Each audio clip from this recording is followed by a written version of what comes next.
au plus profond de vous, bien au-delà du tumulte du monde et des étiquettes médicales, réside une intelligence silencieuse, ancienne et immensément puissante. Votre médecin intérieur. Il ne tient ni scalpel, ni ordonnance. Il n'a besoin que d'une chose, votre attention, votre foi et votre parole.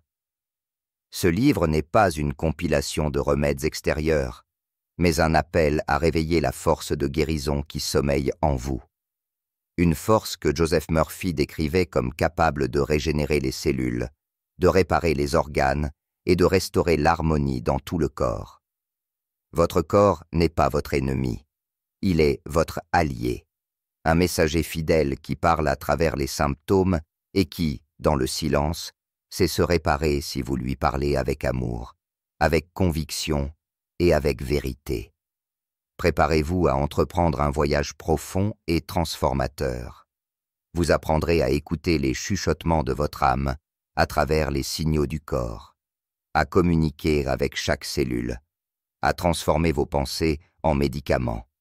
Il ne s'agit pas seulement de se connaître, il s'agit de miracles conscients où l'invisible devient tangible et l'impossible devient naturel.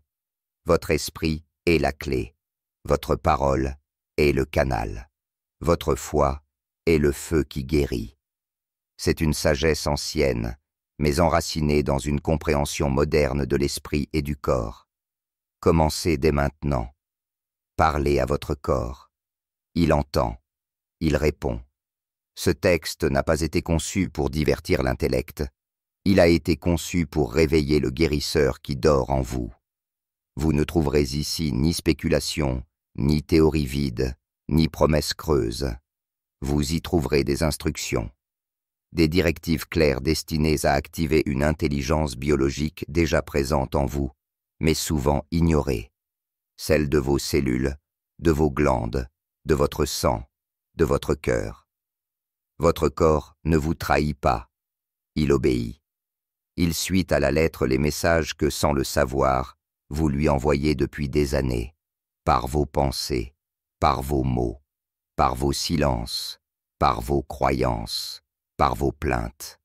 Cette œuvre n'a qu'un objectif, vous montrer comment modifier ces instructions internes et libérer un nouveau schéma de vie, de santé et de renouveau à partir du centre de votre conscience.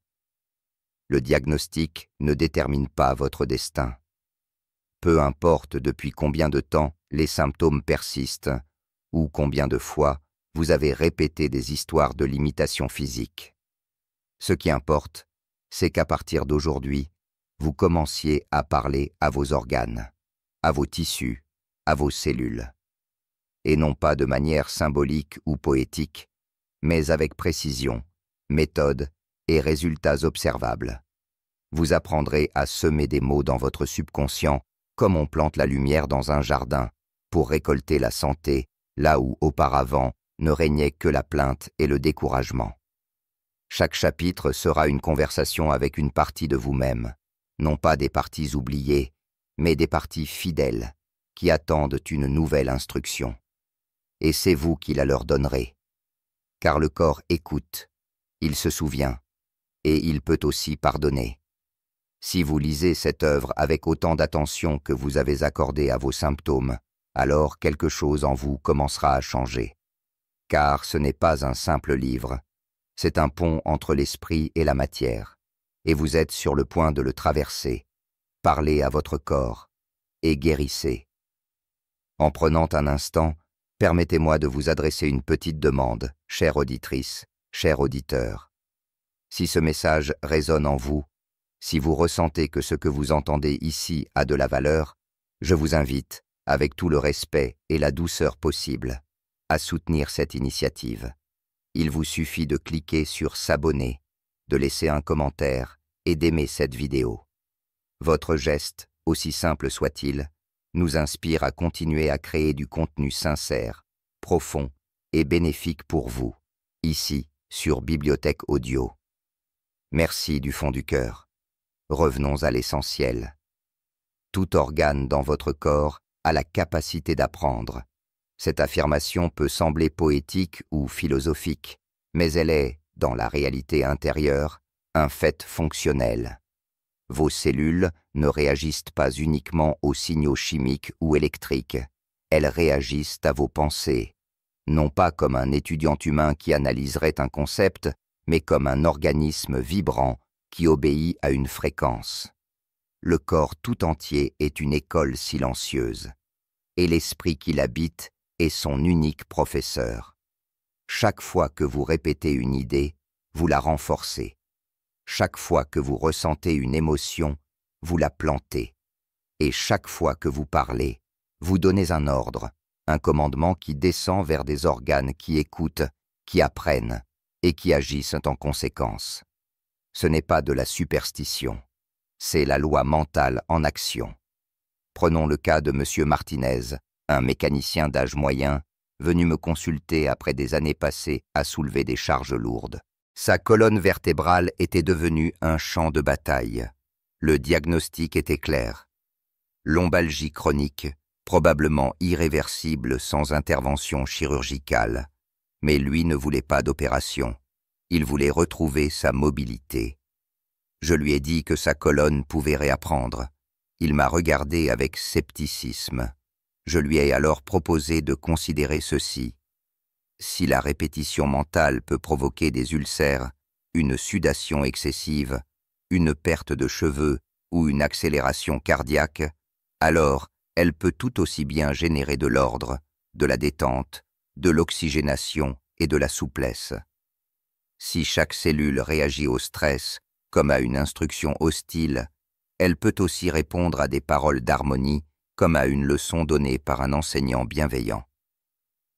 Je lui ai suggéré un exercice simple à faire chaque soir avant de s'endormir et chaque matin au réveil. Allongé sur le dos, une main posée sur les lombaires, il devait répéter calmement « Colonne vertébrale, apprends la souplesse. Je suis avec toi. Je t'allège. Je te bénis. Libère-toi. Vibre en paix. » Il l'a fait pendant 40 nuits, sans en manquer une seule. À la fin de cette période, sa douleur était devenue un souvenir lointain et sa souplesse retrouvée. Non par miracle, mais par rééducation cellulaire. Beaucoup me demandent « Comment un organe peut-il apprendre alors qu'il n'a pas de conscience rationnelle ?» La réponse se trouve dans le subconscient. Celui-ci, qui régule toutes les fonctions automatiques du corps, possède une intelligence. Elle ne raisonne pas. Elle n'analyse pas, elle n'interprète pas, elle obéit. Si vous dites « ça me brise le cœur », le message est pris au pied de la lettre. Si chaque matin vous répétez « je n'en peux plus de cette vie », votre estomac l'entend. Si vous dites sans cesse « ce stress va me tuer », votre cœur s'y prépare. Mais si vous dites « je suis la vie de Dieu qui coule librement en moi », si vous affirmez chaque cellule vibre de parfaite santé. Alors le subconscient prend ces paroles comme de nouveaux ordres, et il les applique. Cette loi mentale est simple. Ce que l'esprit conscient accepte avec foi et répète avec émotion, descend dans le subconscient et devient réalité. Cette sagesse n'est pas nouvelle, elle est ancienne. Dans les Proverbes, il est écrit « Mon fils, sois attentif à mes paroles. Prête l'oreille à mes discours, qu'ils ne s'éloignent pas de tes yeux. Garde-les dans le fond de ton cœur, car ils sont la vie pour ceux qui les trouvent, la santé pour tout leur corps. » Proverbe 4, 20, 22.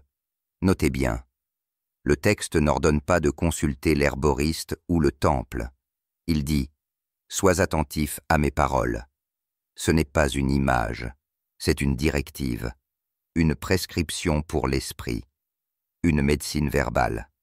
Ainsi, de la même façon que vous enseignez à un enfant à marcher avec patience, vous pouvez enseigner à votre foie à se régénérer, à vos muscles à retrouver leur tonus, à votre pancréas à produire sans peur. Vous parlez et le corps écoute. Vous pensez et le corps répond. Ce n'est pas toujours immédiat. Le temps du corps n'est pas celui de l'esprit, mais l'obéissance est certaine. Semblable à celui qui plante du blé. Il sème, il attend. Il fait confiance. La croissance suit. Ce que l'homme moderne a perdu, ce n'est pas la foi, mais l'objet de sa foi. Il croit davantage en la maladie qu'en la vie. Il répète avec conviction. Je tombe malade chaque hiver. Et il le fait.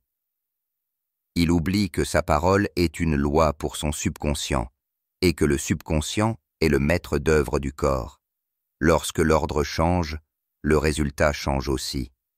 Chaque mot que vous prononcez laisse une trace dans votre système nerveux.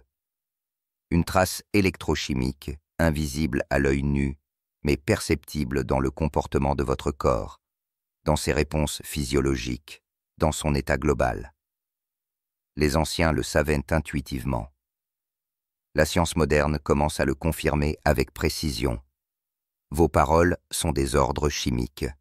Elles circulent dans tout le corps comme des courants de commande, influençant les glandes, les organes, la respiration, la tension artérielle et jusqu'à la composition de votre sang.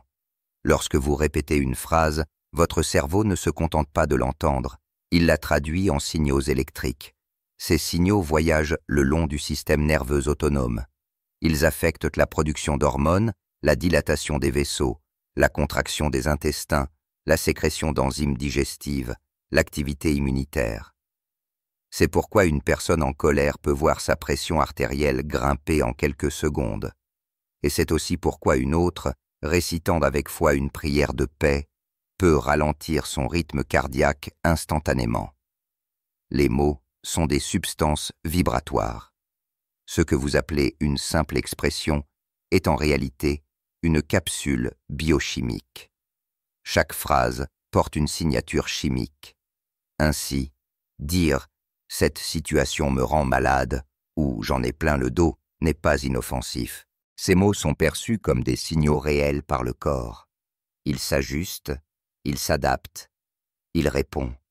Si cette façon de parler devient une habitude, elle imprime un état durable.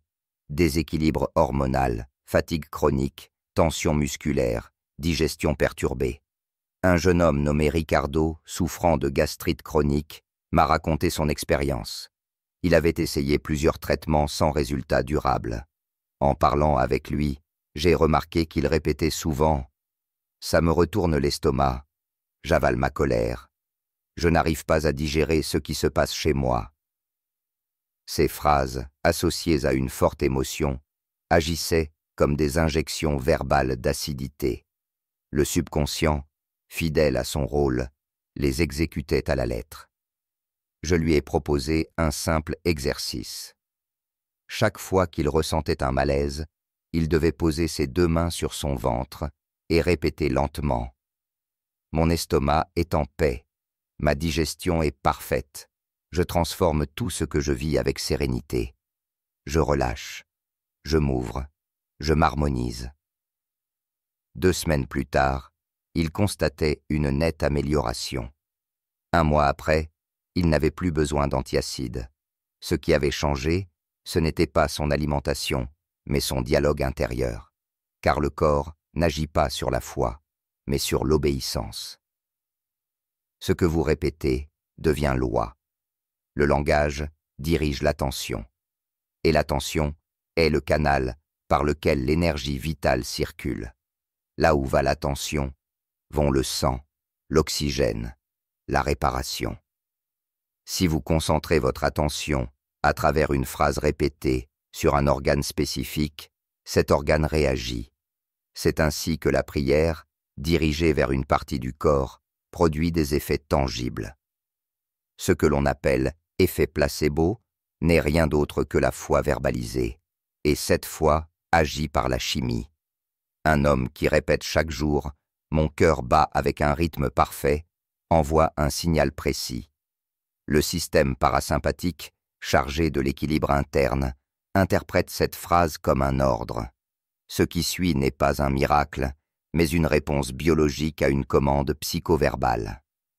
Cette connaissance ne rejette pas la médecine conventionnelle, elle la complète. Là où le médicament ne pénètre pas, la parole peut. Certains traitements régulent les symptômes, mais seule la parole intérieure guérit la cause. Un homme peut prendre des anxiolytiques toute sa vie sans jamais apaiser son système. Mais s'il change sa manière de se parler, il peut réguler son organisme sans substance chimique, car la parole active les réseaux neuronaux. Elle redirige les réponses du corps.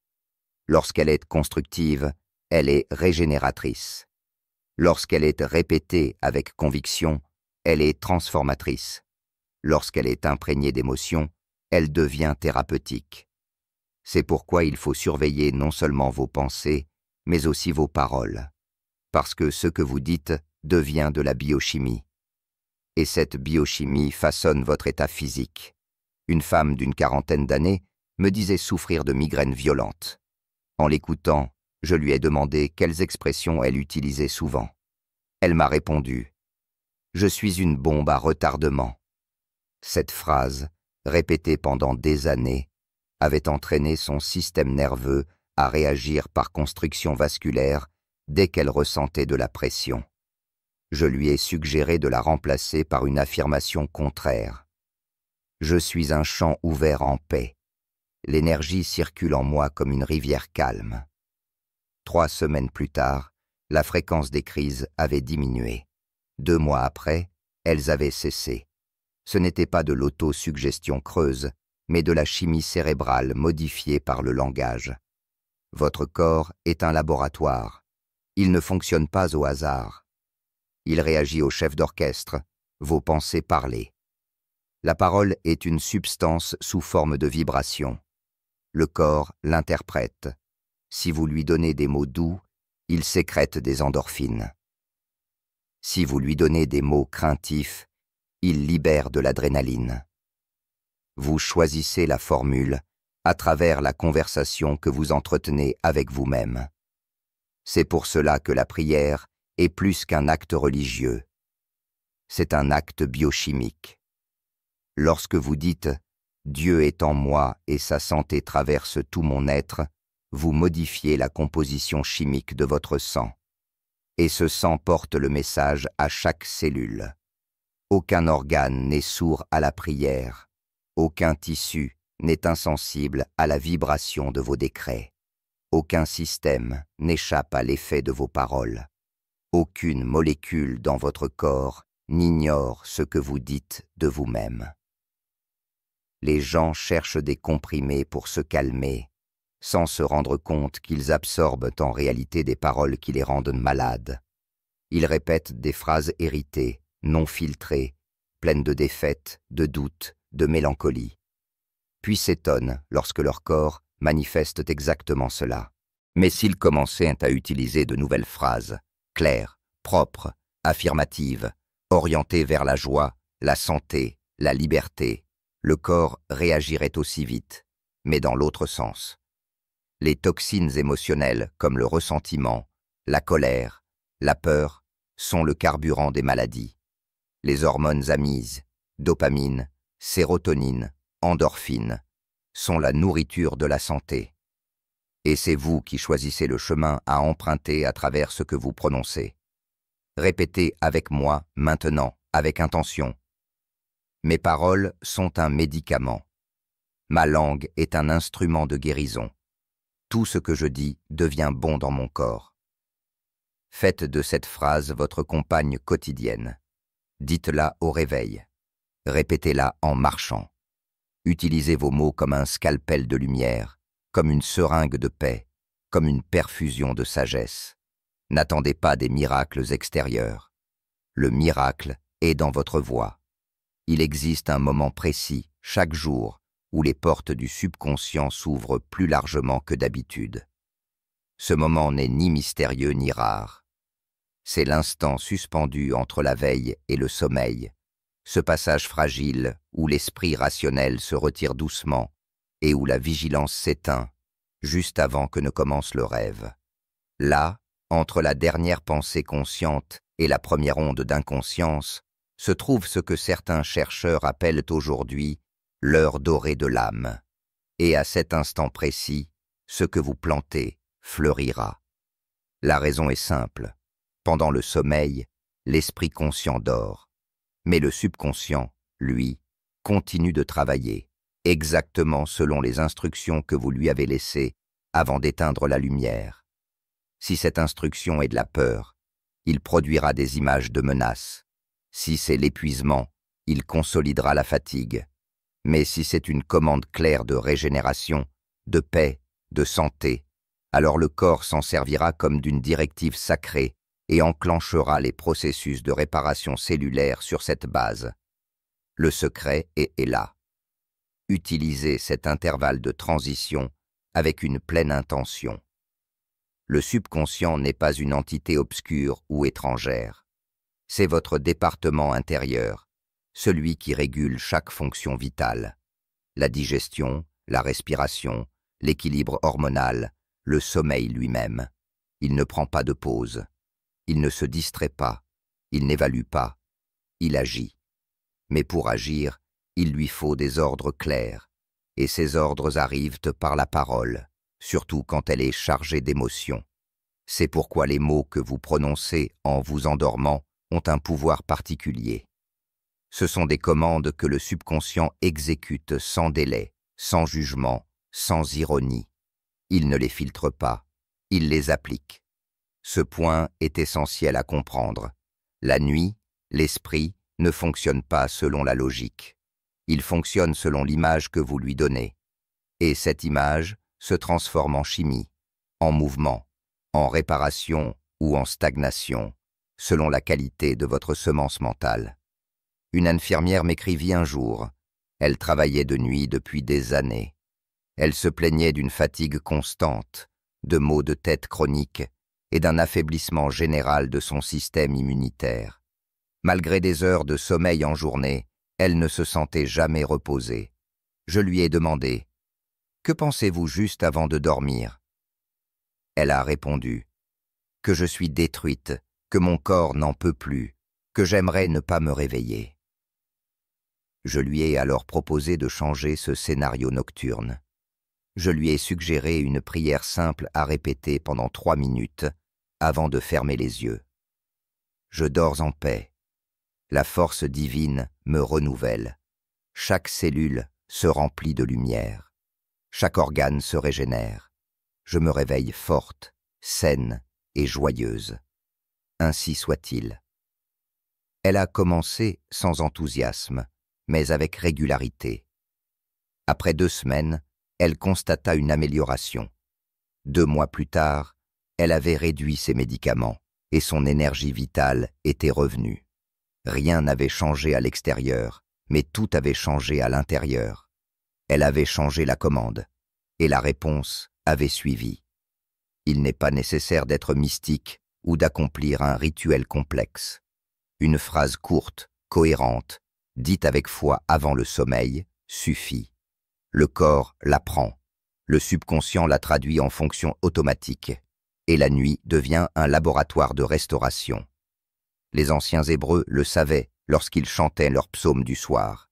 Les sages d'Orient l'enseignaient à travers les pratiques de méditation du crépuscule. La science moderne le confirme en montrant que les pensées répétées avant le sommeil modifient les ondes cérébrales, influencent la sécrétion de mélatonine et activent les défenses immunitaires. Ce n'est pas de la sorcellerie, c'est de la physiologie spirituelle appliquée. Ce que vous décrétez à l'heure du coucher, le corps le met en œuvre au réveil. Mais attention, le langage nocturne doit être affirmatif, présent, positif.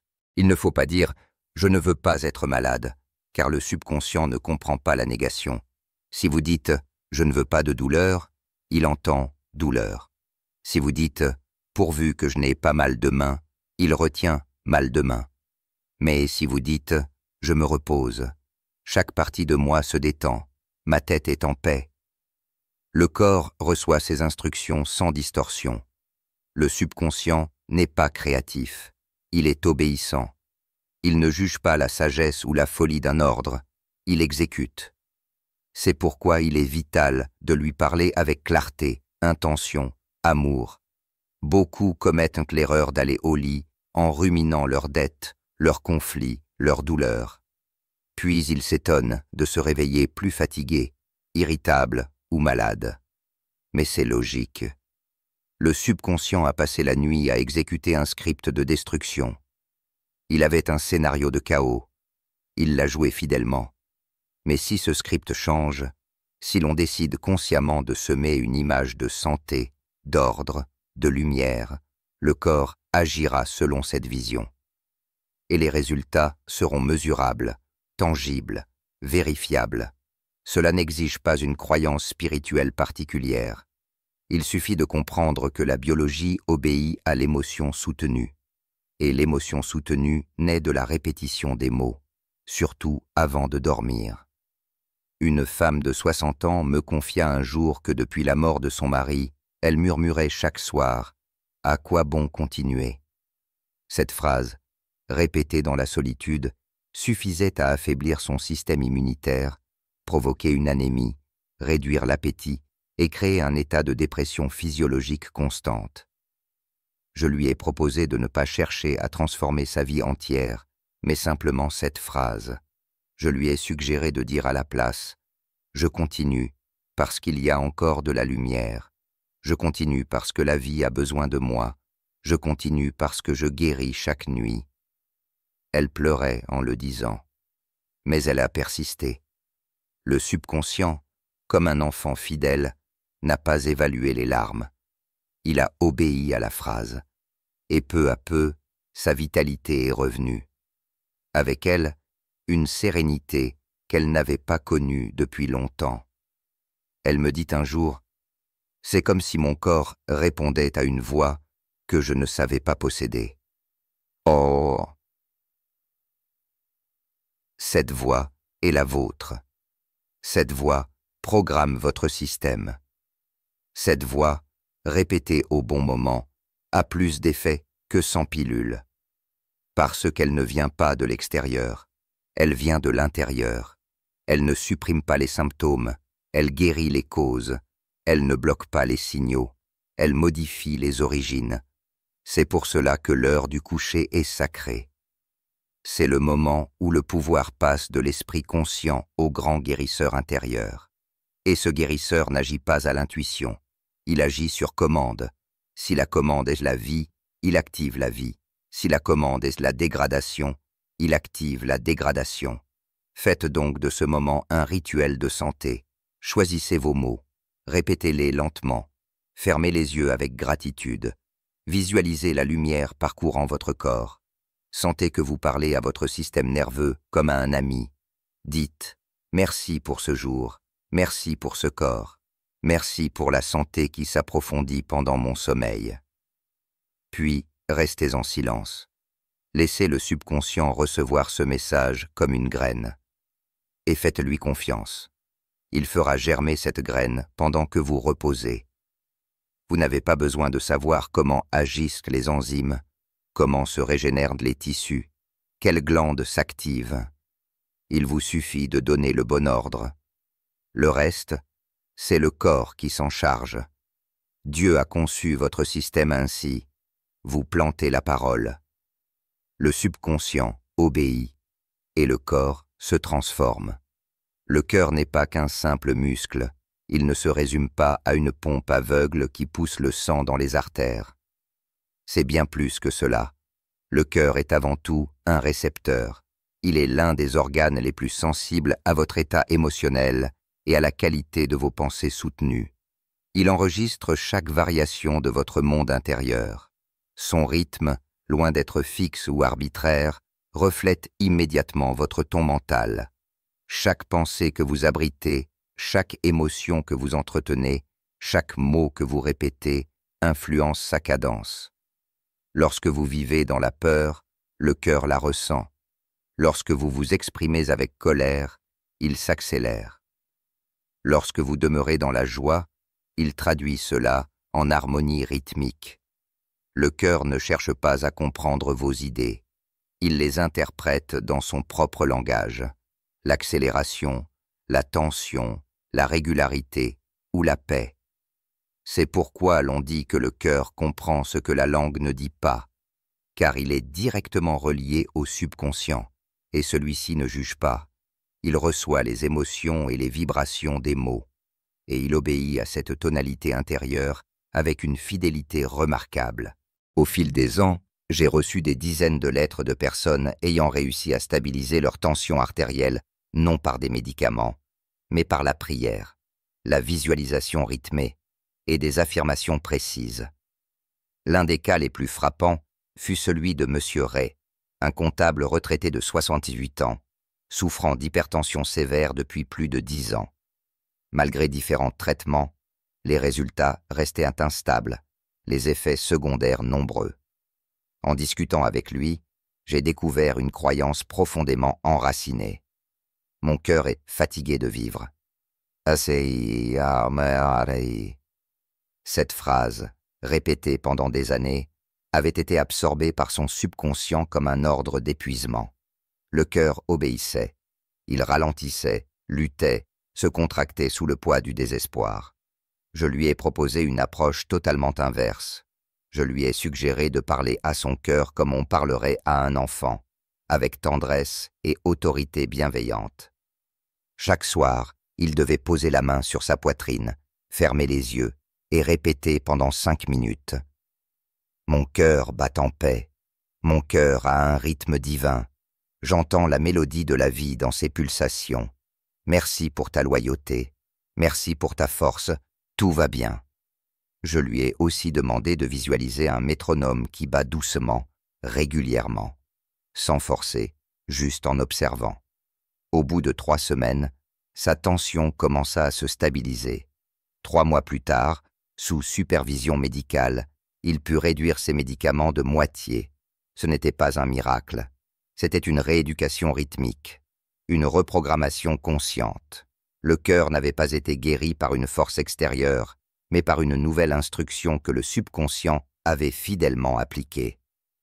En modifiant la tonalité émotionnelle de sa relation à la vie, son cœur cessa de lutter. Il recommença à danser. Comprendre cela est essentiel.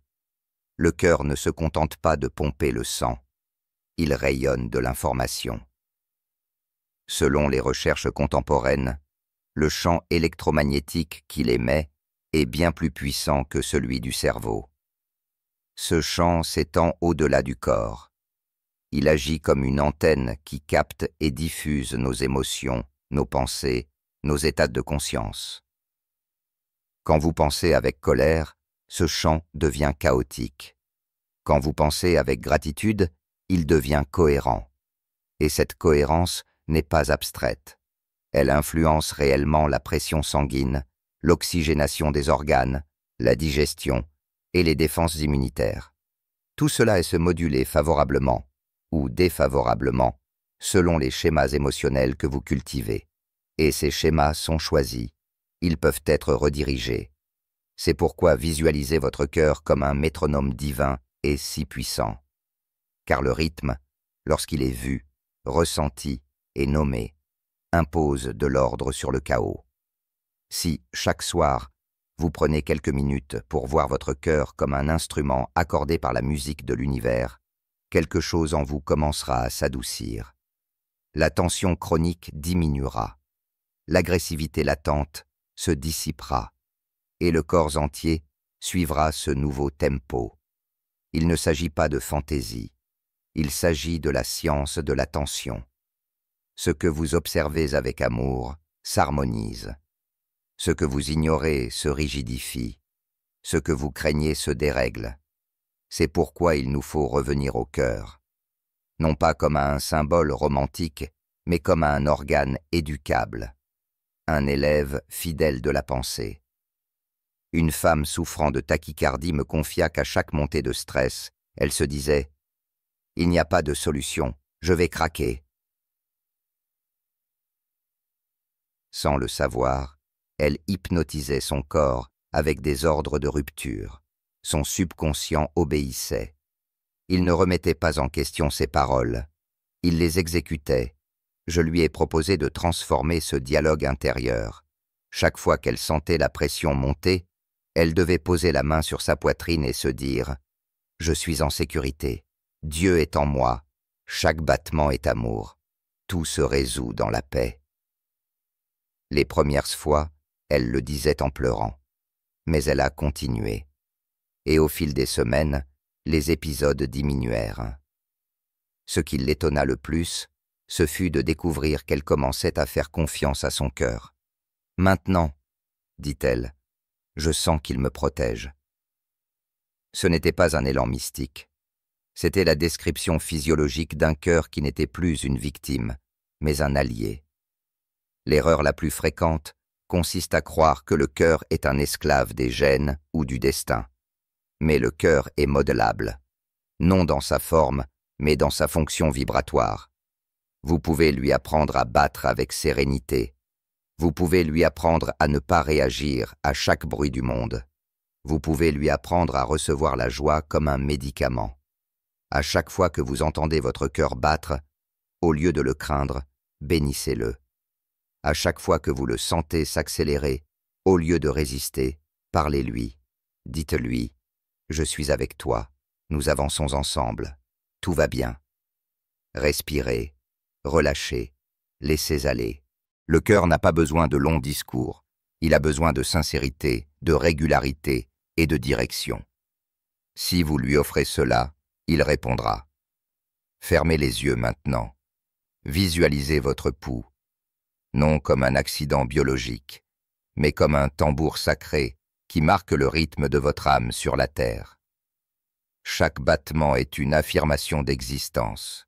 Chaque pulsation est une proclamation silencieuse. Je suis vivant. Je suis ici. J'aime.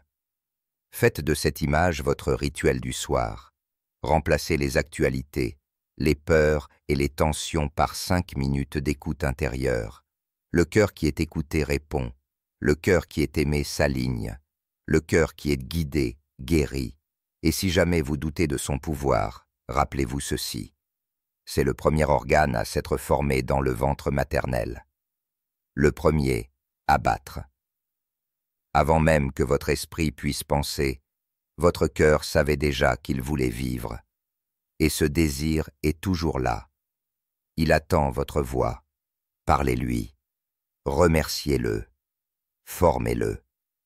Il écoutera. Respirer est le tout premier acte que vous accomplissez en entrant dans le monde, et ce sera aussi le dernier lorsque vous le quitterez. Et pourtant, combien d'entre nous traversent leur existence sans jamais prêter attention à cet acte si fondamental, si sacré? La respiration n'est pas un simple automatisme biologique. Elle est un lien direct entre votre esprit et votre corps. Vos poumons ne sont pas des soufflets mécaniques. Ce sont des instruments sensibles, finement accordés à votre état émotionnel. Chaque inspiration reçoit une instruction, même si vous n'en êtes pas conscient. Et souvent, ces instructions sont imprégnées d'anxiété, de honte, de peur, de pression. Le résultat? Une respiration courte, contractée, irrégulière. Le corps, à force de respirer de cette manière, adopte ce schéma comme normal. Mais ce qui a été appris peut être désappris. Ce qui a été déformé peut être rééduqué. Ce qui a été fermé peut être rouvert par des mots vivants. Les poumons écoutent. Et ce que vous leur dites, ils l'inhalent. Ce chapitre a donc une intention unique. Vous apprendre à respirer les mots. Il ne s'agit pas d'une métaphore poétique, mais d'une véritable technique. Respirer les mots, c'est synchroniser votre souffle avec une affirmation, une image, une émotion élevée. C'est enseigner à vos poumons que chaque bouffée d'air est aussi une bouffée de vie, et que chaque expiration est une chance de libérer non seulement du dioxyde de carbone, mais aussi des pensées toxiques, des souvenirs inutiles, des émotions enquistées.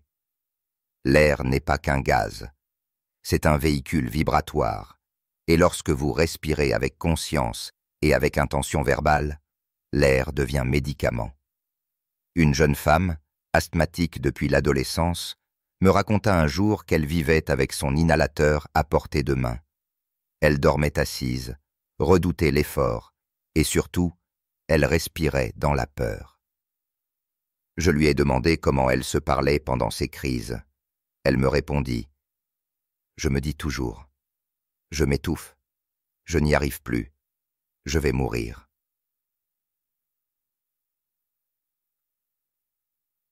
Je lui ai expliqué que ces mots, chargés de panique, avaient enseigné à son système nerveux à se fermer.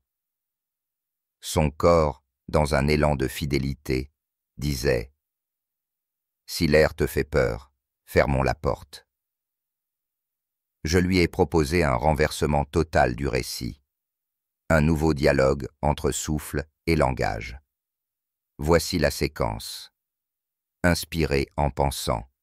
La vie entre en moi. Expirer en disant « Je suis en sécurité ». Inspirer. La lumière me remplit. Expirer. Je relâche la peur.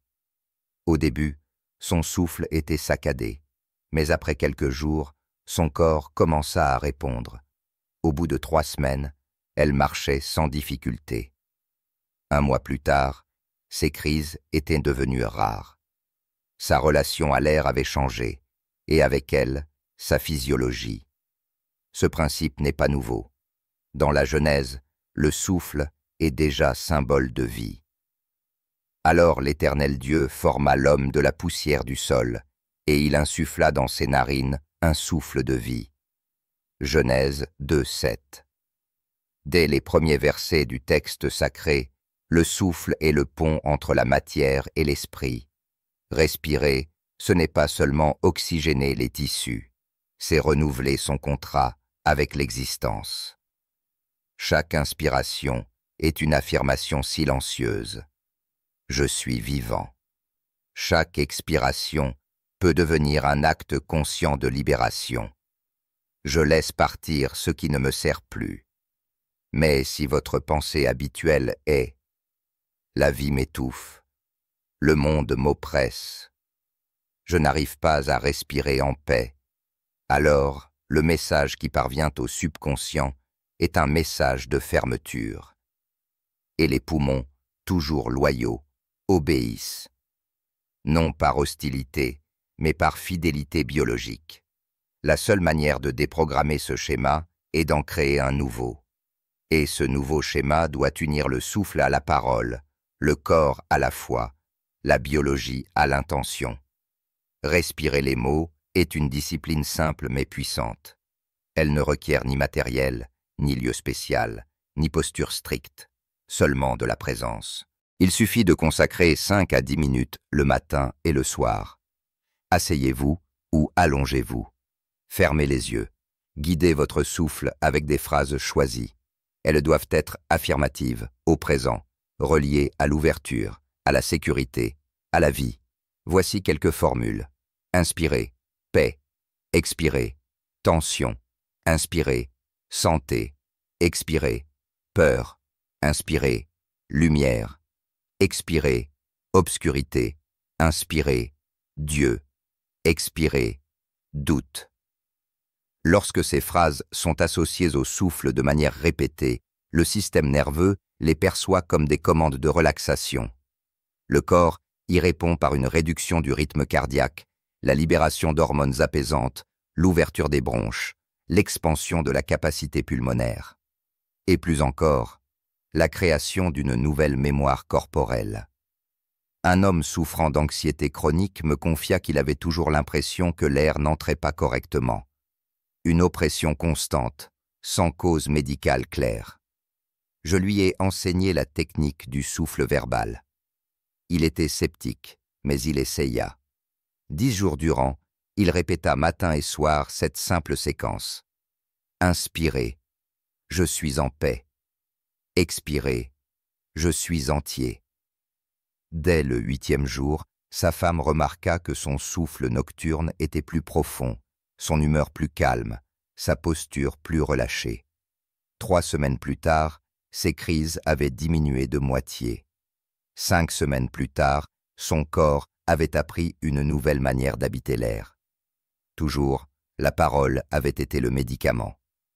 Aucun organe ne répond aussi rapidement à la pensée que les poumons. Ils sont en contact direct avec l'environnement. En quelques millisecondes, ils réagissent à toute variation émotionnelle. C'est pourquoi les attaques de panique commencent souvent par un essoufflement. Le corps, sentant une menace mentale, prépare la fuite ou le combat et modifie la respiration. Si cela devient une habitude, cela devient la norme. Mais si on interrompt ce modèle par la conscience, la respiration guidée et la parole sacrée, le système se régule. Et les poumons se souviennent de ce qu'est respirer sans peur. Fermez les yeux maintenant. Visualisez vos poumons comme deux sphères de lumière. À l'inspiration, imaginez-les s'emplir d'un rayonnement doré. À l'expiration, voyez-les relâcher un nuage gris représentant tout ce qui ne vous sert plus. Accompagnez ce processus par des phrases simples. Merci pour l'air. Merci pour la vie. Merci pour cet instant. Vous n'avez pas besoin de complexité.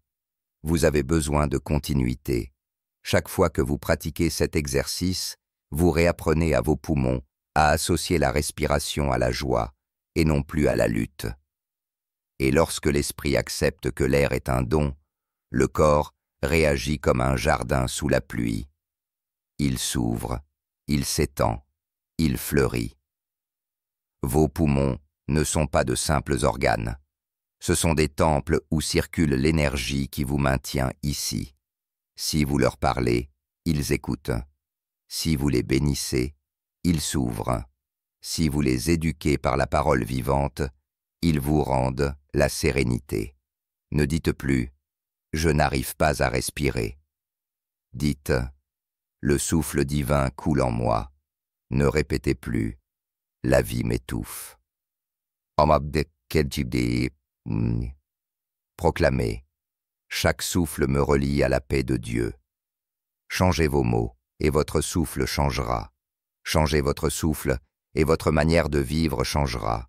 La colonne vertébrale est bien plus qu'un simple assemblage d'os.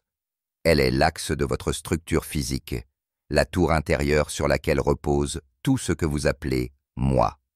Elle soutient, elle relie, elle canalise. Mais son rôle ne se limite pas au niveau structurel.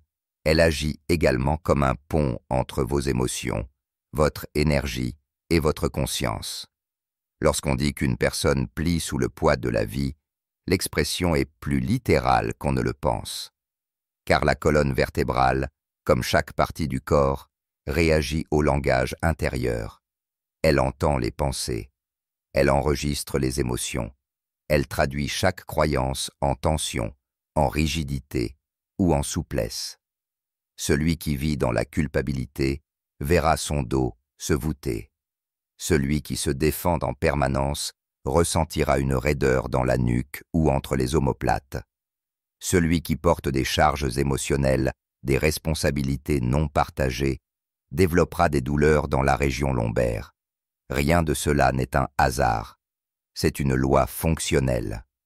Le subconscient, lorsqu'il reçoit un message dominant, comme « je ne peux pas supporter ça »,« c'est trop lourd »,« je dois tenir bon », le transmet au système nerveux, qui, en retour, envoie des signaux de contraction aux muscles profonds du dos. Ainsi, guérir la colonne ne commence pas par un massage, ni par une opération, ni par un traitement externe. Cela commence par une parole différente, par une reprogrammation de votre posture intérieure. Et cette posture n'est pas celle du corps, mais celle que vous adoptez face à la vie. Si votre attitude face à l'existence est marquée par la résignation ou la faiblesse, votre dos s'en ressentira. Si vous vous percevez comme une structure fragile, vos vertèbres épouseront cette image. Mais si vos pensées sont claires, si votre voix intérieure affirme l'ordre, si votre système de croyance repose sur la dignité et la verticalité, alors votre colonne répondra par l'ouverture, l'alignement, la force, car elle apprend, car elle écoute, car elle aussi, est élève de votre conscience. Un architecte de 45 ans vint me consulter pour des douleurs lombaires persistantes depuis plus de 6 ans. Il avait tout essayé, kinésithérapie, acupuncture, étirement, exercices correctifs. Rien n'avait réellement fonctionné. Lors d'un échange, il prononça une phrase révélatrice. « Je porte toute ma famille sur le dos ». Je lui répondis « Ce que vous ressentez, votre colonne l'exécute. » Je lui offris une image qu'il comprendrait en tant qu'architecte. Avez-vous déjà vu une cathédrale s'effondrer simplement parce que ses plans mentaux étaient dessinés pour l'échec? Votre corps est une cathédrale, et vous en êtes l'architecte. Chaque jour, vous signez les plans avec vos pensées. Je lui suggérai alors une pratique quotidienne. Chaque matin, il devait s'asseoir le dos droit, fermer les yeux et visualiser sa colonne comme une colonne d'or, droite, solide, rayonnante. Il devait répéter à voix haute « Ma colonne est forte, elle est stable, elle est souple, elle est la colonne de Dieu en moi. Rien ne la plie, rien ne l'écrase, elle est libre. » Et pendant qu'il disait cela, il devait imaginer chaque vertèbre comme un bloc de lumière parfaitement aligné. Au bout de 2 semaines, ses douleurs avaient nettement diminué. 2 mois plus tard, sa posture s'était transformée, sa mobilité retrouvée. Non parce que l'or avait remplacé l'os, mais parce qu'une nouvelle image mentale avait remplacé l'ancienne. Le corps avait fait le reste. Votre colonne n'est pas qu'un empilement d'os et de cartilage.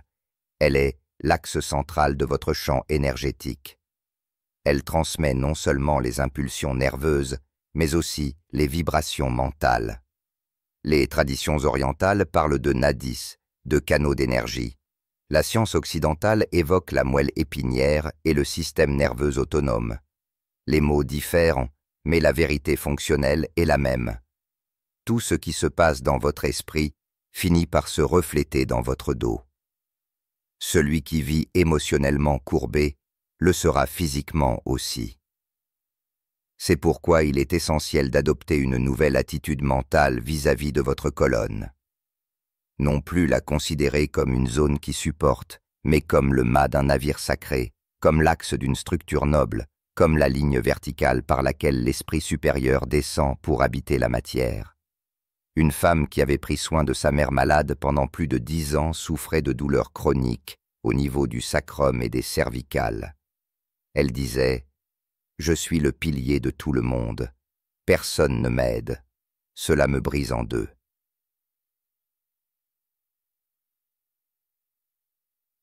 Lorsqu'on explora son image corporelle, elle se décrivit comme une poutre de bois usée. Je lui proposai de remplacer cette image par une autre, une colonne de marbre blanc, lisse, inaltérable. Chaque soir avant de dormir, elle devait visualiser sa colonne comme une structure brillante sur laquelle reposait la coupole d'un temple divin. Elle devait répéter « Je relâche chaque fardeau qui ne m'appartient pas. Ma colonne est droite, libre, pure. L'Esprit Saint me soutient de l'intérieur. » 40 jours plus tard, ses douleurs avaient grandement diminué. Son corps n'avait plus besoin de porter, car son esprit avait cessé de signer ce contrat. Il est très courant que des personnes assument des responsabilités émotionnelles qui ne leur reviennent pas. Le subconscient traduit cette charge en spasmes, en rigidité, en nerfs comprimés. Le dos ne fléchit jamais sans raison. Lorsque l'âme se crispe, le dos le montre. Lorsque la conscience abdique, la posture s'effondre. Mais l'inverse est également vrai. Quand l'esprit se relève, quand l'âme se libère, le dos retrouve sa dignité. Et cette dignité ne vient pas d'un thérapeute extérieur. Elle vient d'une affirmation intérieure. La colonne écoute lorsque vous lui parlez. La colonne s'aligne lorsque vous décidez que vous avez le droit de vous tenir droit. La colonne guérit lorsque vous décidez de marcher sans le poids des croyances des autres. Fermez les yeux, visualisez votre colonne comme une colonne d'or, non comme un symbole décoratif, mais comme une structure vivante, vibrante, réelle. Sentez que chaque vertèbre est une lettre dans l'alphabet de votre vie, que chaque disque est une pose pleine d'intention, que chaque segment est soutenu par une sagesse divine. Et dites clairement « Je ne porte pas, je ne ploie pas, je ne subis pas, je suis la droiture vivante, je suis colonne sacrée ». Ce type de prière lorsqu'elle est se répéter chaque jour avec visualisation et conscience corporelle, a des effets remarquables sur la posture, la douleur, l'inflammation et la mobilité. Car la colonne n'est pas esclave de l'âge. Elle est esclave de l'image que vous avez d'elle. Et vous pouvez changer cette image à tout moment. Beaucoup attendent que leur dos se redresse sans jamais changer le plan mental qui le courbe. C'est aussi absurde que d'espérer qu'une maison penchée se redresse sans toucher aux fondations. La bonne nouvelle, c'est que vos fondations peuvent être reconstruites, avec une nouvelle pensée, une parole affirmative, une vision élevée. L'or ne se casse pas, et vous avez le droit de vivre avec une colonne d'or. Le ventre est souvent décrit comme notre deuxième cerveau, mais cette expression est incomplète, car pour des millions de personnes, le ventre est en réalité leur premier cerveau, celui qui réagit avant même que l'on comprenne ce que l'on ressent. Il se noue avant qu'un mot ne soit dit. Il se gonfle avant qu'une décision ne soit prise. Il parle par des douleurs, des ballonnements, des spasmes, des inflammations. Il parle quand on se tait. Le ventre ne ment jamais. Il traduit exactement ce que vous pensez de vous, de la vie, de votre passé et de votre futur. Et plus encore, il enregistre vos émotions les plus profondes. La honte, la trahison, l'abandon, la colère. Chaque souvenir douloureux mal digéré devient une mémoire cellulaire stockée dans la région abdominale. Ce n'est pas une image poétique, c'est une réalité fonctionnelle. La digestion ne concerne pas uniquement les aliments. Elle concerne les expériences, les conversations, les ruptures, les déceptions. Et quand le système est surchargé, il bloque.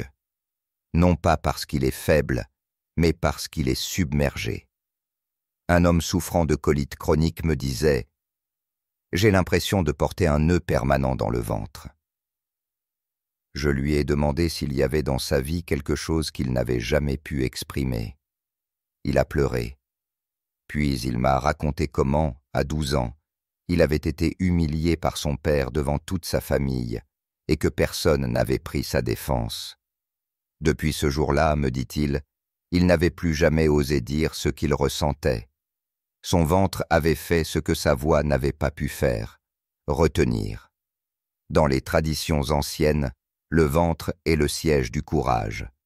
Le mot latin cor, cœur, est à l'origine du mot courage. Et pourtant, combien de personnes vivent déconnectées de cette force?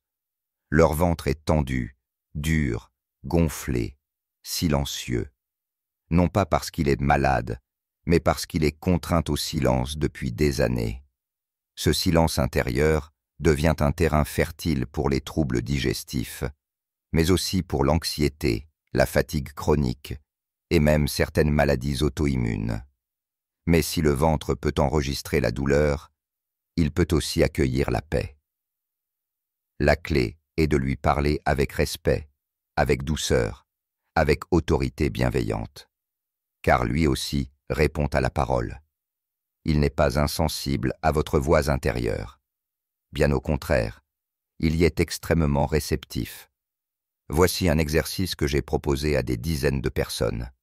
Chaque matin, posez les 2 mains sur le bas du ventre, fermez les yeux et dire « Je t'entends, je t'accepte, je relâche ce que je retiens, je ne suis pas obligé et de tout contrôler.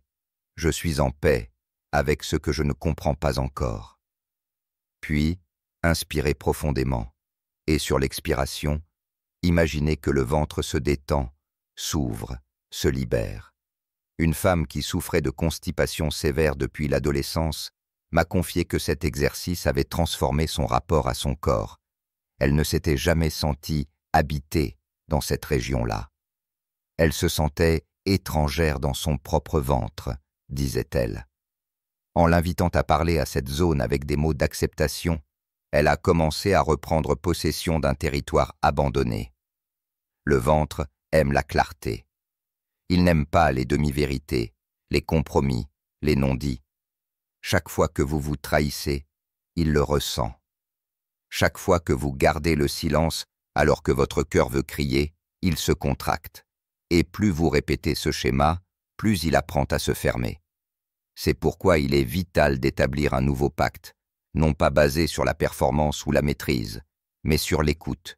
Lui dire chaque jour « Je suis avec toi, je ne t'ignore plus, tu as le droit d'exister, d'exprimer, de sentir. » Ces simples mots peuvent ouvrir des portes que même les traitements les plus puissants ne peuvent franchir. Le ventre est aussi étroitement lié à l'intuition. Combien de fois avez-vous senti que quelque chose n'allait pas dans vos tripes, alors que tout semblait correct en apparence? Ce signal n'est pas un hasard. C'est une sagesse ancienne, ancestrale, qui remonte à des millénaires d'évolution. Et lorsque vous honorez ce signal, vous activez un niveau de conscience que ni la raison, ni l'intellect ne peuvent atteindre seuls. Un autre élément important est la relation à la nourriture. Beaucoup mangent sous stress, devant un écran, en pensant à autre chose. Le ventre, lui, interprète ce contexte comme une menace. Il ne peut pas digérer dans la peur. Pour lui, la digestion demande sécurité, lenteur, présence. Si vous mangez en courant, en culpabilisant ou en vous jugeant, il se contracte. Si vous mangez en remerciant, en savourant, en écoutant, il s'ouvre. Voici une prière digestive que vous pouvez prononcer avant chaque repas. Merci pour ce repas. Que chaque bouchée me nourrisse avec paix. Que ce qui ne m'est pas utile soit relâché.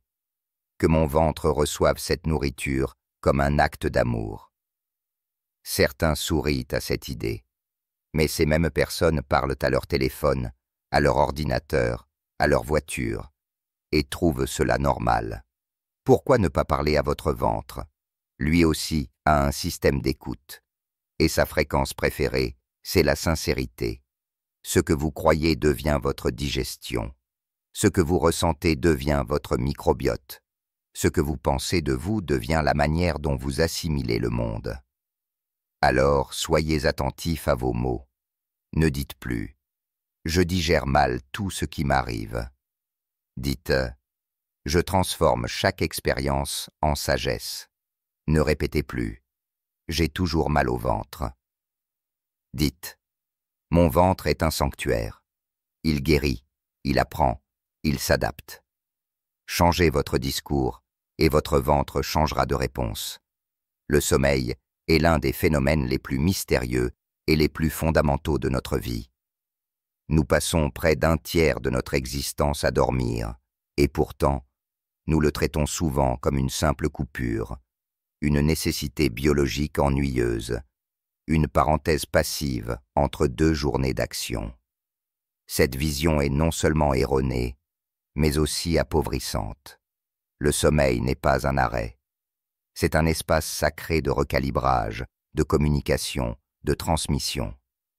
Ce que vous portez dans votre esprit au moment de vous endormir devient la matière première de vos rêves, de vos réparations, de vos renaissances nocturnes. Le subconscient, durant le sommeil, prend le relais.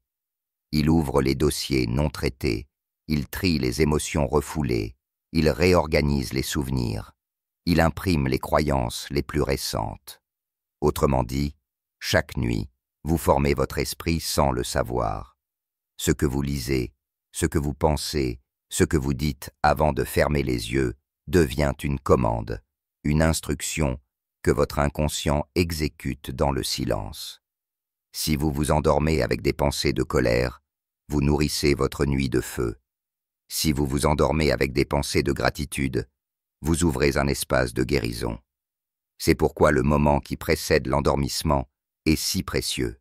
C'est une porte, une zone de passage, une frontière entre le monde extérieur et le monde intérieur. Et ce que vous glissez dans cette porte détermine ce qui vous sera rendu au matin.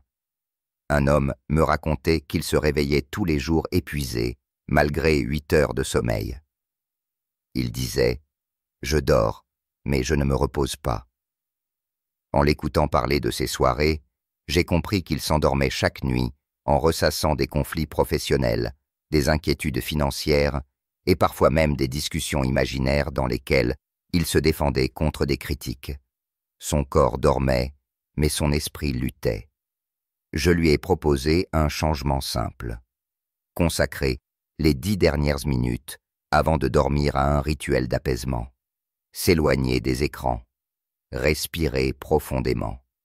Allumer une bougie.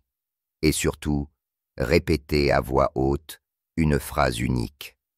Je rends ce jour à la lumière. Je ne garde que la paix.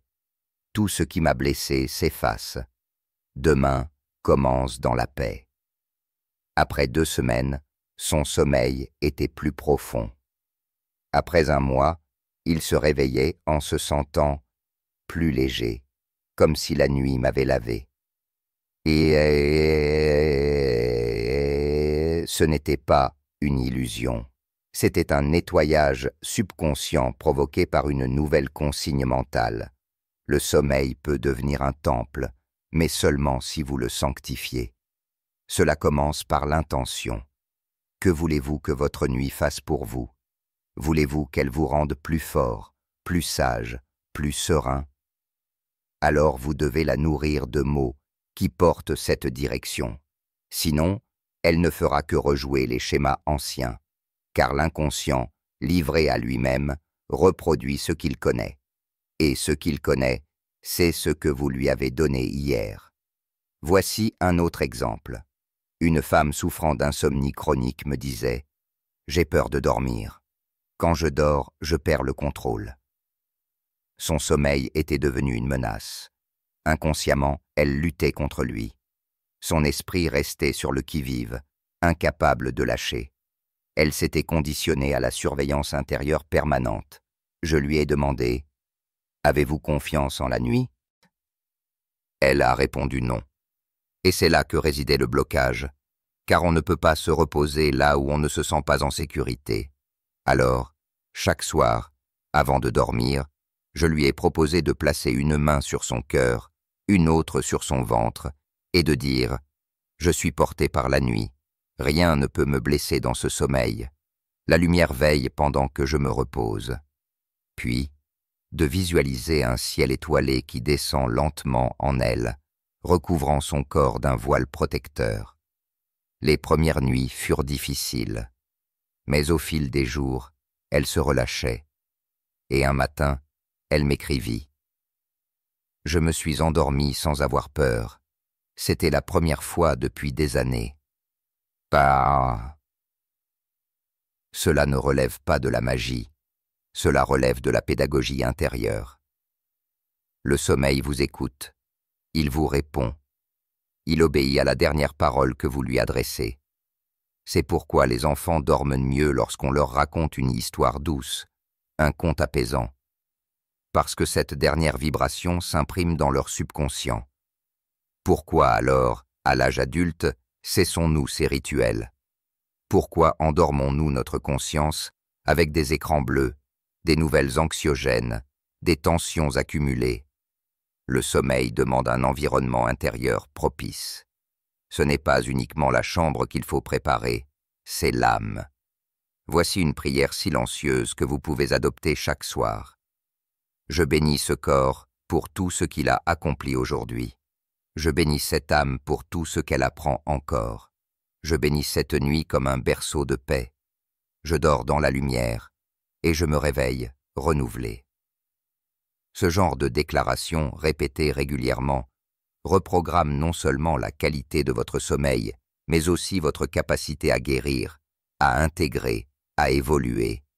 Et surtout, souvenez-vous, le sommeil est une confiance. Vous fermez les yeux sans savoir si vous vous réveillerez. Vous lâchez prise sans certitude.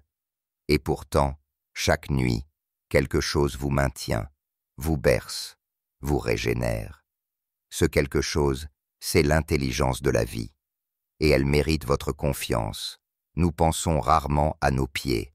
Ils sont là, silencieux, discrets, toujours au service, toujours au contact du sol. Et pourtant, ils portent toute notre histoire. Chaque pas que vous avez fait, chaque lieu que vous avez traversé, chaque chute, chaque fuite, chaque station prolongée, vos pieds, s'en souviennent. Ils enregistrent la manière dont vous avancez dans la vie, au sens propre comme au sens symbolique. La voûte plantaire est bien plus qu'une structure biomécanique. Elle est un capteur émotionnel. Elle reflète votre stabilité intérieure, votre confiance, votre lien avec la Terre. Ceux qui ne se sentent pas à leur place dans ce monde développent souvent des douleurs aux pieds, des sensations de flottement, des pertes d'équilibre, voire des troubles de la marche. Comme si leur corps ne savait plus comment se poser, comment exister ici-bas. Nos pieds nous relient au sol, mais aussi à nos racines. Symboliquement, ils représentent notre passé, nos ancêtres, nos choix d'incarnation. Certains troubles des pieds ne sont pas liés à des traumatismes physiques récents, mais à des mémoires anciennes. Une femme souffrant de fascite plantaire chronique me disait un jour « J'ai l'impression de fuir quelque chose depuis toujours ». Et en explorant son histoire, elle découvrit que sa grand-mère avait vécu une guerre, un exil, une errance sans fin. Son corps portait l'empreinte d'un mouvement inachevé. Le subconscient transmet parfois des histoires non dites à travers les pieds. C'est une forme de langage silencieux. Et pour le déchiffrer, il faut apprendre à écouter cette partie souvent négligée. Lorsque vous marchez, posez-vous la question « Suis-je en train de fuir ou d'avancer ? Est-ce que je touche vraiment le sol ou est-ce que je plane dans mes pensées ? Est-ce que je me sens ancré ou désincarné ? » Ces questions, si elles sont posées avec sincérité, révèlent une vérité corporelle profonde. Un jeune homme souffrant de douleurs chroniques au talon me confiait qu'il ne parvenait jamais à s'arrêter. Il courait d'un projet à l'autre, d'un pays à l'autre, sans jamais s'autoriser de pause. Je lui ai proposé un exercice simple. Chaque matin, se tenir debout, pieds nus, en silence, pendant 5 minutes, sur la terre ou le sol, et répéter mentalement « Je suis ici, je suis maintenant, je suis à ma place ». Après quelques semaines, ses douleurs s'étaient atténuées, non pas parce qu'il avait trouvé une solution médicale, mais parce qu'il avait enfin accepté de poser ses valises, intérieurement. Les pieds aiment la lenteur. Ils n'apprécient pas l'agitation mentale, le stress diffus, les injonctions contradictoires. Ils demandent un mouvement conscient, une présence enracinée. Lorsque vous marchez sans conscience, vos pieds s'épuisent. Lorsque vous vous ancrez dans chaque pas, ils se renforcent. Certaines traditions orientales affirment que les pieds sont les racines de l'arbre humain. Si ces racines sont mal irriguées, par le stress, par la peur, par la déconnexion spirituelle, l'arbre entier s'affaiblit. À l'inverse, lorsque les racines sont solides, tout le corps peut s'élever. Le massage des pieds, la marche pieds nus dans la nature, les bains de pieds avec du sel ou des plantes sont des pratiques anciennes, simples et puissantes. Mais au-delà de ces gestes, ce qui transforme vraiment, c'est la parole adressée à cette zone. Voici une formule à répéter lorsque vous ressentez de la lourdeur, de la douleur ou un besoin de recentrage. Pieds bien-aimés, vous êtes mes racines. Vous me portez avec loyauté. Je vous honore. Je vous libère du passé. Je vous accorde la paix. Certains trouveront étrange de parler à leurs pieds, mais n'est-ce pas plus étrange encore de vivre toute une vie sans jamais remercier la partie de soi qui nous soutient à chaque seconde?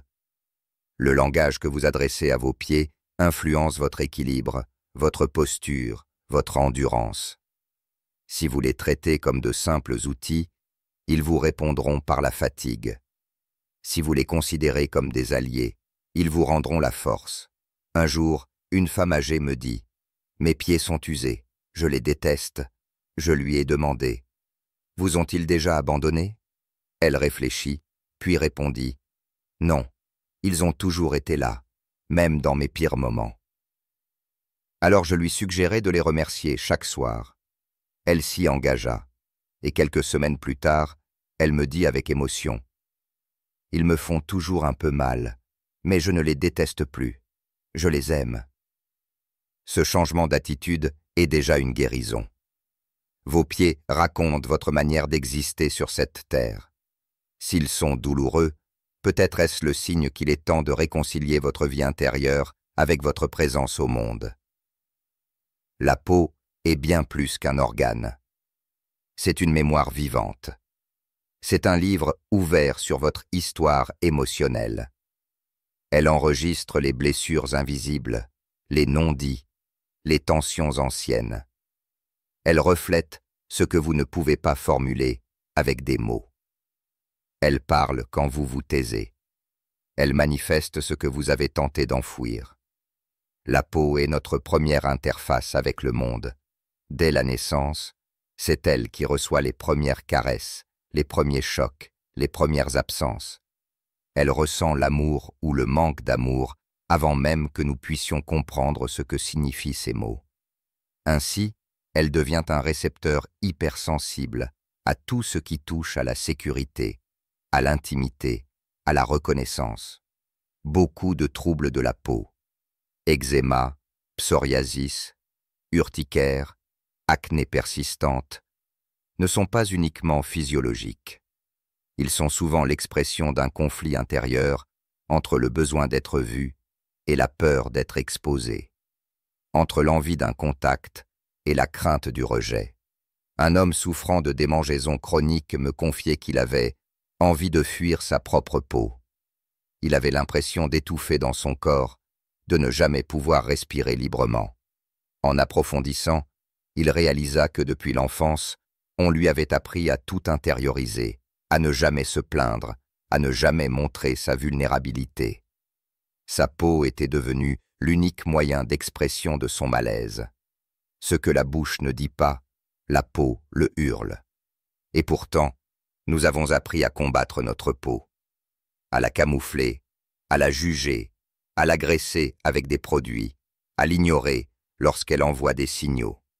Mais jamais nous ne pensons à lui parler avec douceur. Rarement nous la remercions pour sa fidélité silencieuse. La peau est une frontière sacrée.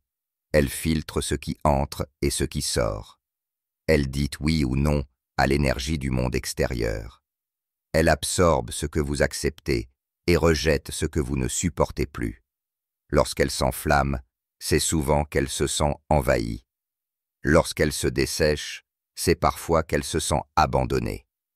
Un adolescent couvert d'acné me disait qu'il se sentait invisible à l'école et que sa peau était le seul moyen pour lui d'exister. C'était comme si son corps criait « Regardez-moi, même si c'est pour me rejeter, regardez-moi ». Sa souffrance ne venait pas seulement de ses boutons, mais du sentiment d'être ignoré, d'être de trop. La peau veut être reconnue, respectée, protégée. Et surtout, elle veut que vous la considériez comme une partenaire, non comme une ennemie. Voici un rituel de réconciliation que vous pouvez pratiquer. Chaque matin ou chaque soir, posez vos mains sur votre visage ou sur une zone de votre corps et dites doucement « Je te vois, je t'écoute. Tu peux te détendre maintenant, je ne te jugerai plus. Merci de me protéger depuis toujours. » Ce genre de message, répété avec sincérité, crée un changement profond, car la peau réagit à l'émotion, à la vibration, à la cohérence intérieure. Certaines femmes qui avaient honte de leur vergeture ou de leurs cicatrices ont commencé à les honorer comme des marques de vie, de survie, de transformation. Et peu à peu, leur regard sur leur propre corps a changé. Et avec lui, leur rapport à la féminité, à la sexualité, à la confiance. Car la peau est aussi un territoire de plaisir. Lorsque vous la rejetez, vous vous coupez du plaisir de vivre. Lorsque vous l'aimez, vous activez des circuits de bien-être profond. Il ne s'agit pas ici de devenir obsédé par son apparence, mais de restaurer un lien de respect. Car vous ne pouvez pas habiter un corps que vous méprisez. Vous ne pouvez pas guérir une peau que vous accusez. Vous ne pouvez pas rayonner si vous vous cachez. La peau, par sa surface, est aussi une frontière entre le moi et le monde. Ceux qui ont du mal à poser leurs limites émotionnelles ont souvent une peau réactive. comme si leur corps disait à leur place « Trop, c'est trop ». Et d'y aller. Apprendre à dire non, à se préserver, à s'écouter, c'est aussi offrir de l'apaisement à sa peau. Un dernier point essentiel. La peau reflète aussi les croyances que vous avez héritées sur le contact, la sensualité, le droit au plaisir. Si vous avez grandi dans un environnement où le toucher était tabou ou dangereux, votre peau peut garder une méfiance instinctive. Il est alors nécessaire de la rassurer, de la reprogrammer, doucement, sans violence. Par exemple, vous pouvez dire « Le toucher peut être sûr. Mon corps mérite la douceur. Je suis digne de contacts bienveillants. » Ces phrases, dites avec lenteur, pénètrent le système nerveux. Elles le rééduquent. Et avec le temps, la peau commence à respirer à nouveau. La guérison de la peau ne commence pas dans les crèmes. Elle commence dans les mots que vous lui adressez, dans la manière dont vous la regardez, dont vous en parlez, dont vous l'habitez. Elle commence quand vous cessez de la punir pour des émotions que vous n'avez jamais exprimées. Pendant des siècles, on a considéré les intestins comme de simples organes de digestion, un long tuyau biologique chargé d'absorber les nutriments et d'éliminer les déchets. Mais la science moderne, et surtout l'expérience des êtres sensibles, a révélé une vérité bien plus profonde. Les intestins sont un centre de conscience à part entière. Un deuxième cerveau, un espace de mémoire émotionnelle, de perception subtile, de régulation intérieure. Plus de 100 millions de neurones tapistent le système digestif. C'est plus que dans la moelle épinière. Ce réseau, appelé système nerveux entérique, fonctionne de manière autonome, échange des signaux avec le cerveau principal, mais prend aussi ses propres décisions. Il ressent, il mémorise, il agit. Ce que vous ressentez dans le ventre n'est pas imaginaire. L'intuition viscérale, le nœud à l'estomac, le coup de poignard au ventre, sont des expressions qui traduisent une réalité somatique. Les émotions, qui ne sont pas digérées par l'esprit, cherchent un autre chemin. Elles descendent dans le ventre et s'y logent comme des résidus silencieux. Beaucoup de personnes souffrant de ballonnement, de constipation, de colite, de douleurs diffuses dans l'abdomen ne trouvent pas de cause médicale claire, et pourtant, leur souffrance est réelle. Car ce qu'elles portent, ce n'est pas seulement ce qu'elles mangent, c'est ce qu'elles retiennent. Les peurs, les colères rentrées, les chocs jamais exprimés. L'intestin devient alors une boîte noire de l'âme. Un homme me disait un jour « J'ai toujours mal au ventre, surtout quand je suis en famille. » En parlant, il réalisa que son système digestif se contractait dès qu'il se retrouvait dans un contexte où il devait se taire, faire bonne figure, réprimer son désaccord. Ses intestins devenaient le théâtre de ce qu'il n'osait pas dire. Le ventre, c'est la vérité silencieuse. Et cette vérité, si on ne lui donne pas un canal d'expression, se transforme en douleur. Il est essentiel de parler à ses intestins, pas avec des jugements ou des reproches, mais avec gratitude, écoute et réassurance. Voici une phrase que vous pouvez utiliser dans un moment d'inconfort abdominal. « Je t'écoute, mon ventre, tu n'as plus besoin de retenir. Tu peux relâcher, je suis là pour toi, merci de me guider. » Ce type de langage, répété avec sincérité, permet à l'énergie bloquée de circuler à nouveau, car la digestion n'est pas seulement physique, elle est émotionnelle, mentale, énergétique. On digère aussi les événements, les paroles, les trahisons, les adieux. Certaines traditions parlent du ventre comme du siège de l'âme. C'est l'endroit où se croisent le haut et le bas, la pensée et l'instinct, l'extérieur et l'intérieur. Si vous vivez constamment dans la tête, votre ventre se fige. Si vous vous reconnectez à lui, votre corps retrouve son axe.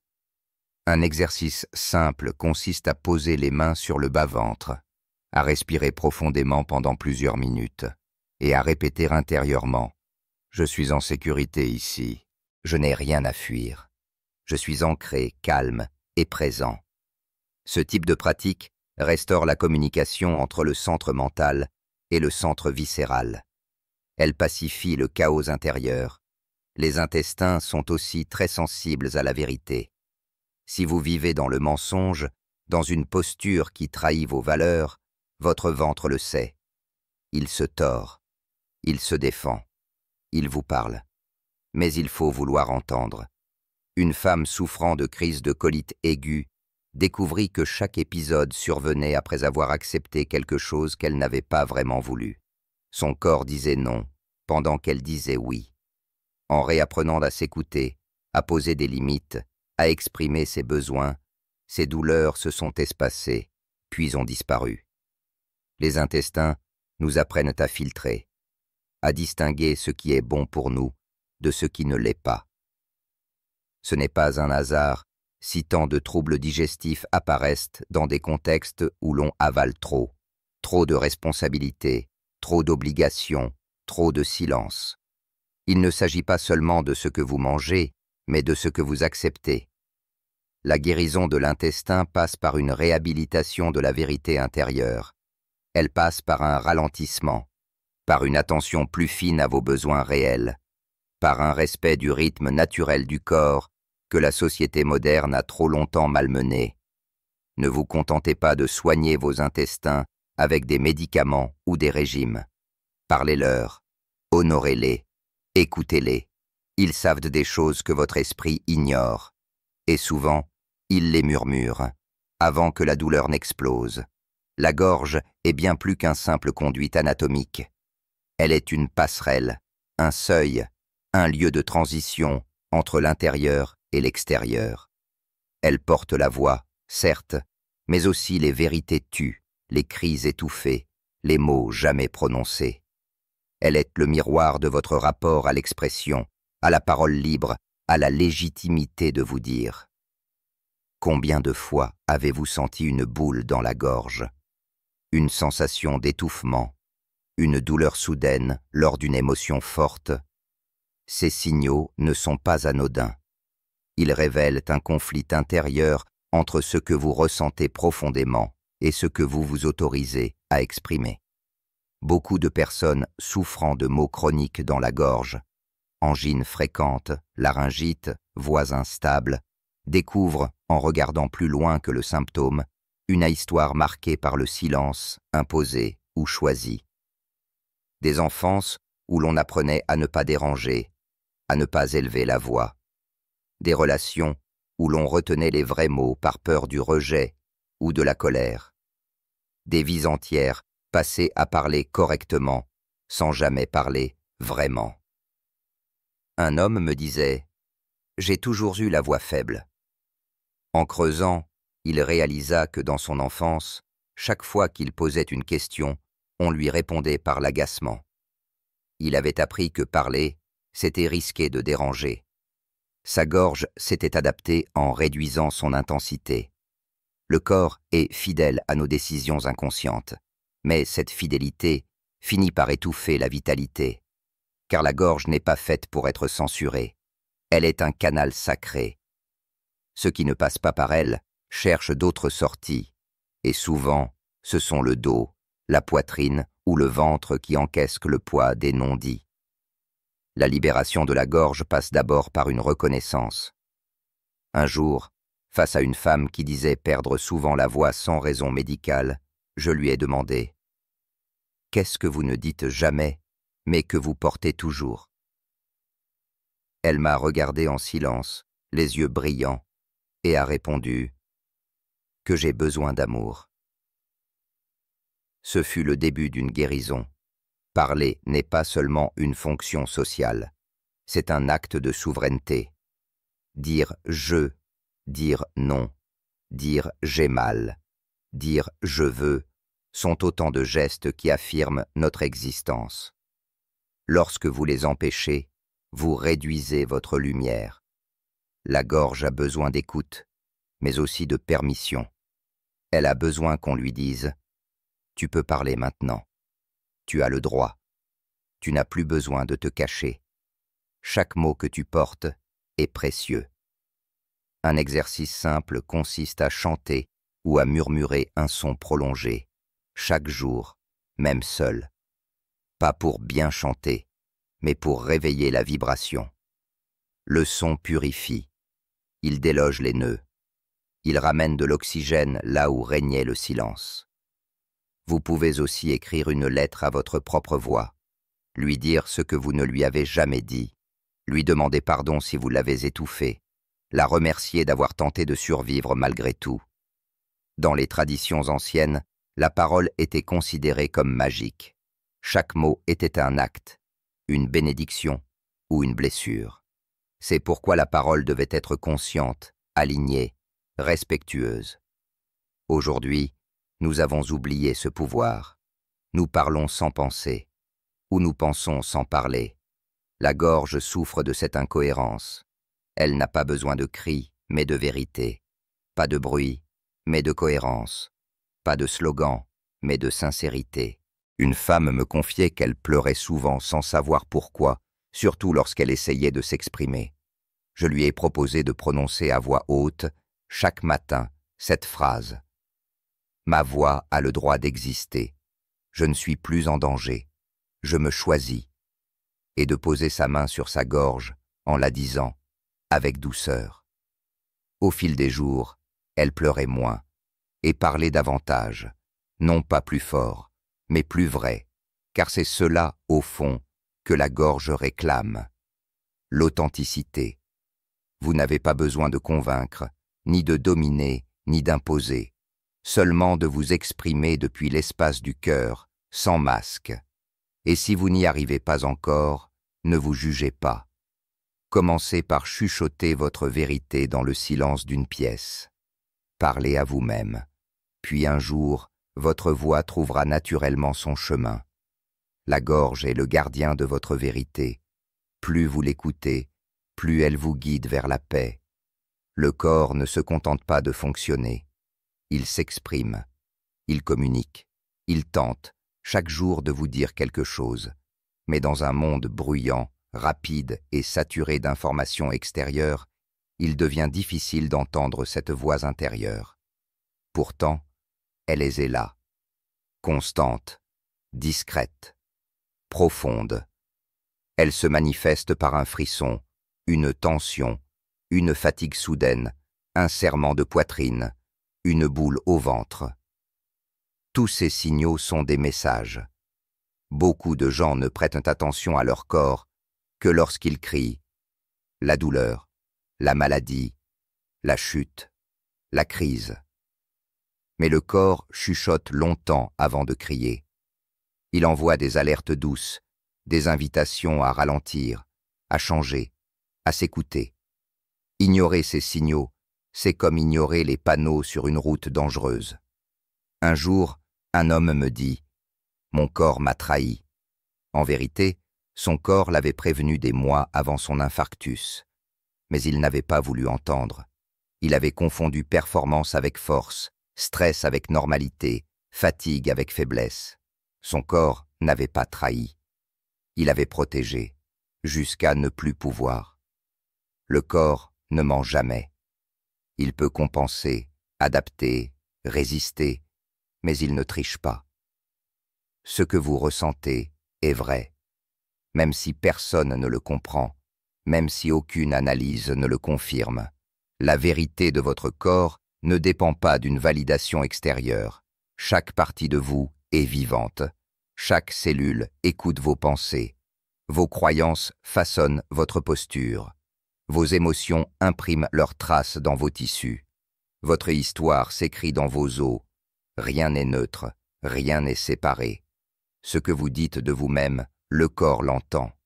Si vous vous répétez chaque jour « Je suis nul, je suis laid, je ne vaux rien », votre corps se contracte, il perd en lumière, il s'affaiblit. À l'inverse, si vous commencez à dire « J'ai de la valeur, je suis digne d'amour, mon corps mérite le respect », alors une autre vibration s'installe. Ce n'est pas magique, c'est physiologique. L'esprit et le corps sont unis. Certains blocages physiques viennent de traumatismes anciens, parfois oubliés. d'autres viennent de fidélités inconscientes à la douleur familiale.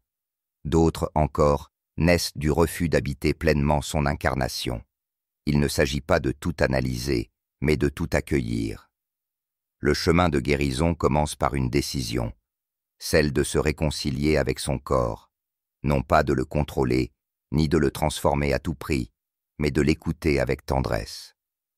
Voici une phrase à répéter chaque matin devant un miroir ou en silence, les yeux fermés.